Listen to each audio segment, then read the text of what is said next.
Bismillahirrahmanirrahim. Alhamdulillahirabbil alamin. Wassalatu wassalamu ala sayyidina Muhammadin wa ala alihi washabihi ajmain. Amma ba'du, para pendengar radioku, sahabat radioku yang dimuliakan oleh Allah Subhanahu wa taala. Kembali kita menemani di dalam membaca sirah An-Nabawiyah, dan kita sudah sampai pada pembahasan perang yang disebut Dzatur Riqa yang terjadi pada tahun keempat Hijriah. Di mana perang ini berisikan ujian yang begitu berat bagi para kaum muslimin. Tidak mudah dalam kondisi yang begitu luar biasa keadaan kaum muslimin pada saat itu. Bahkan secara keadaan kehidupan atau ekonomi kaum muslimin pada saat itu memang dalam keadaan yang fakir. Para sahabat yang ada pada saat itu secara mayoritas adalah para sahabat yang ada pada garis kefakiran. Artinya orang yang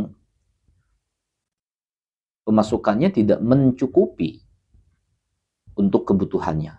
Kebutuhannya jauh lebih banyak daripada pemasukan uang bagi mereka. Bahkan mereka tidak memiliki kendaraan, tidak memiliki hewan yang bisa dinaiki untuk perjalanan di dalam peperangan ini.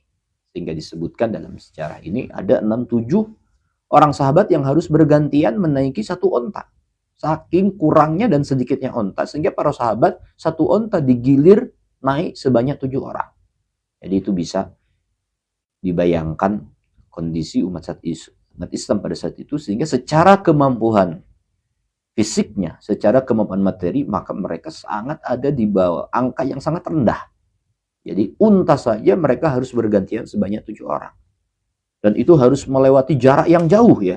Jauh dan terjal. Jangan dibayangkan jalannya seperti jalan tol atau jalan raya yang Anda saksikan saat ini. Ini jalan bebatuan di zaman dahulu ya. Jangan bayangkan juga yang pernah pergi ke Mekah Madinah, jalan yang Anda lihat sekarang. Ini jalan bebatuan, pasir, gersang, panas di masa lalu. Tapi satu hal yang kita pelajari, kefakiran, kekurangan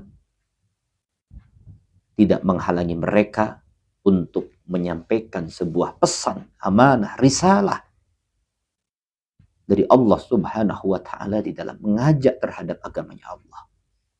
Sehingga ini poinnya. Sesusah-susahnya kita, seterpuruk-puruknya kita, selemah-lemahnya kondisi ekonomi kita, maka jangan dijadikan itu sebagai alasan untuk kita tidak menyampaikan risalahnya Allah Subhanahu wa taala. Jangan menjadikan alasan untuk kita tidak berjuang. Oh, saya tidak memiliki apa, saya tidak punya pekerjaan, penghasilan saya sedikit.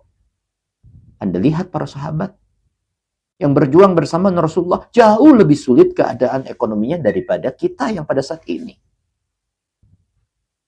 Tapi hal itu tidak pernah menghalangi semangat mereka. Justru mereka termotivasi, bersemangat untuk tetap menyampaikan risalah yang mereka bawa sebagai bentuk menyampaikan amanah daripada Allah Subhanahu wa taala.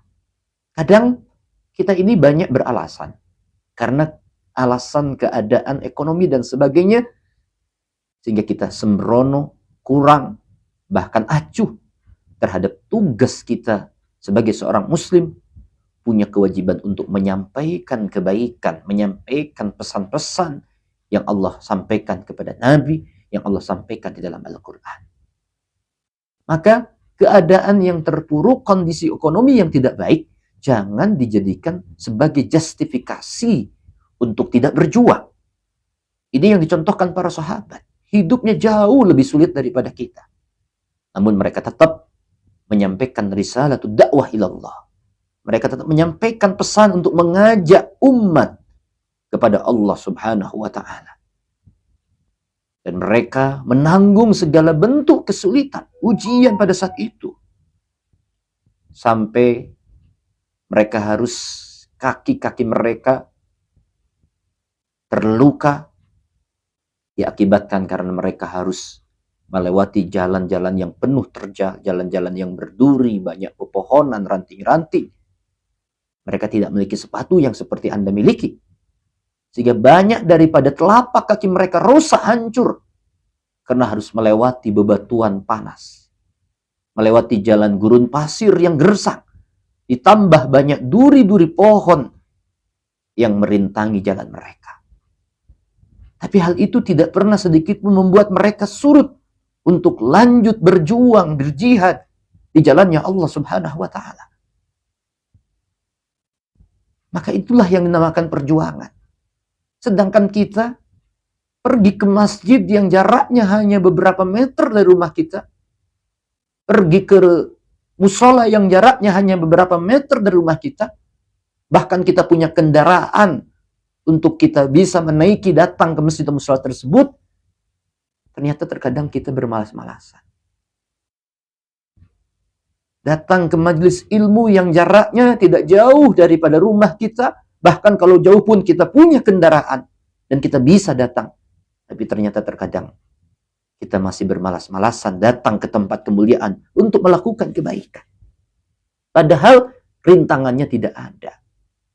Yang punya mobil sekalipun hujan maka dia tidak bisa datang. Apakah orang yang punya mobil tetap datang?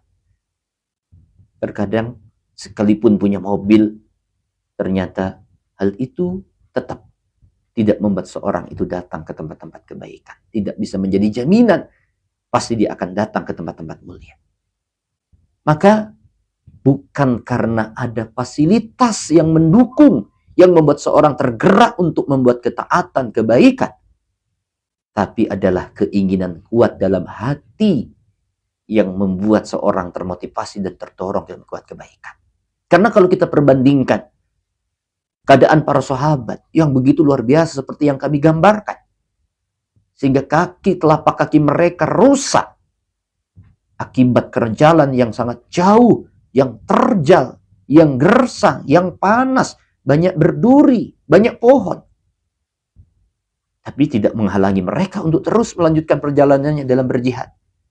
Tapi sementara kita yang kita punya fasilitas, kita memiliki kendaraan, kita memiliki alat transportasi untuk kita berjuang, untuk kita berdakwah, untuk kita datang pengajian, untuk kita datang ke masjid.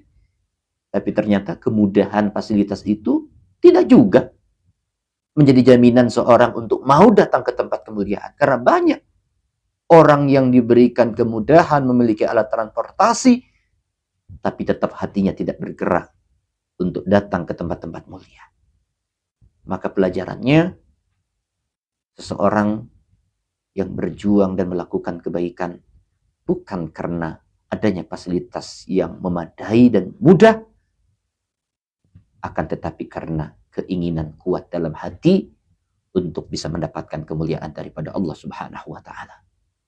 Sampai-sampai di saat perjalanan perang ini disebutkan oleh para sejarawan, banyak kuku-kuku para sahabat, kuku daripada kaki mereka yang terlepas dari kakinya akibat karena kaki mereka sering bertubrukan dengan batu-batu yang keras, batu-batu yang terjal di saat mereka harus melewati medan yang sulit. Bisa dibayangkan. Karena mereka tidak memiliki alas yang memadai. Harus berjalan jalan yang dipenuhi dengan batu yang besar, yang terjal, yang keras, yang panas. Sehingga sampai disebutkan banyak daripada kuku daripada kaki-kaki mereka terlepas. Akibat karena banyaknya kaki itu bertabrakan dengan batu-batu yang kasar dan batu-batu yang keras. Akan tetapi dengan keadaan yang seperti itu, tidak menghalangi mereka untuk menyampaikan pesan ilahi.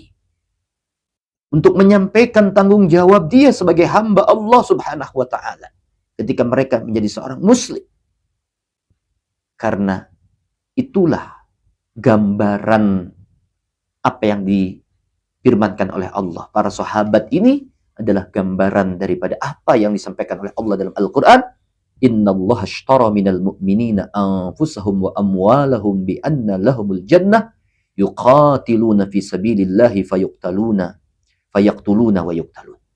Sesungguhnya Allah sudah membeli daripada kelompok orang-orang yang beriman, yakni para sahabat di sini. Apa yang telah dibeli oleh Allah? Jiwa mereka, nyawa mereka, harta mereka. Jiwa mereka, mereka korbankan. Harta mereka keluarkan.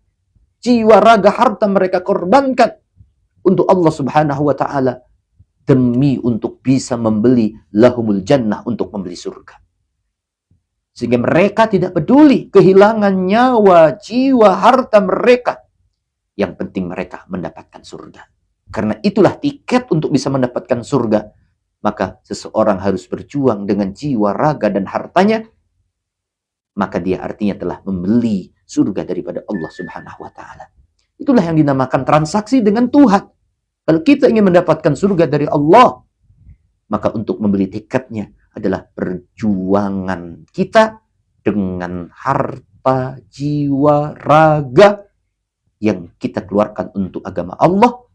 Maka itulah salah satu tiket untuk kita bisa mendapatkan surga daripada Allah Subhanahu wa Ta'ala. Nah, inilah gambaran yang nyata, yang real daripada apa yang disampaikan Al-Quran. Kita bisa lihat hal itu ada pada diri para sahabatnya, baginda Rasulullah Shallallahu Alaihi Wasallam. Ini sehingga perangan ini di dalam prosesnya saja, ini belum terjadi perangan, di dalam prosesnya saja mereka sudah mengalami beragam ujian yang sangat berat, fisik dan sebagainya. Itu belum terjadi peperangan. Masih perjalanan untuk menuju peperangan. Tapi mereka sudah berjuang dengan jiwa raga mereka, dengan harta mereka. Sehingga ini adalah hal yang luar biasa yang terjadi pada saat itu. Namun yang mengagumkan, para sahabat tidak ingin kisah-kisah heroik ini tersebar luas sehingga orang tahu. Seperti yang dinyatakan oleh Abu Musa al-Ash'ari. Dia tidak menginginkan kisah-kisah perjuangan para sahabat di saat perjalanan dalam perang Dhatir Riqa ini tersebar luas. Tidak ingin ada orang yang tahu, tidak ingin viral. Ketika ada seorang yang bertanya, kenapa peperangan ini disebut dengan Dhatir Riqa? Lalu kemudian Abu Musa al-Ash'ari menyampaikan makna daripada perang ini, namun kemudian dia menyesal karena sudah menceritakan di mana dia ingin perjuangan dan pengorbanan mereka tidak perlu ada orang yang tahu. Itulah makna keikhlasan dan ketulusan. Berbanding balik dengan kebanyakan orang di zaman ini, di mana perjuangan kita selalu ingin kita tampakkan dan kita sampaikan, bahkan ingin mendapatkan pujian daripada orang lain. Di mana para sahabat, mereka berusaha dan berupaya menutupi segala perjuangan mereka untuk agama Allah. Tapi justru sekarang banyak orang yang berupaya dan berusaha untuk menyebarluaskan, untuk memviralkan daripada apa yang mereka telah lakukan, yang apa yang mereka perjuangkan. Padahal perjuangannya tidak sehebat daripada para sahabat. Perjuangannya tidak seberat dari para sahabat. Tapi rasa agar perjuangan dia dikenal, diketahui orang banyak, jauh lebih besar daripada para sahabat. Inilah ketulusan, makna ketulusan dari para sahabat. Mereka berjuang untuk Allah. Mereka berjuang tidak mencari popularitas. Mereka tidak berjuang untuk mencari viral. Mereka berjuang tidak mencari untuk mendapatkan sanjungan dari siapapun. Mereka hanya ingin mendapatkan balasan surga dari Allah.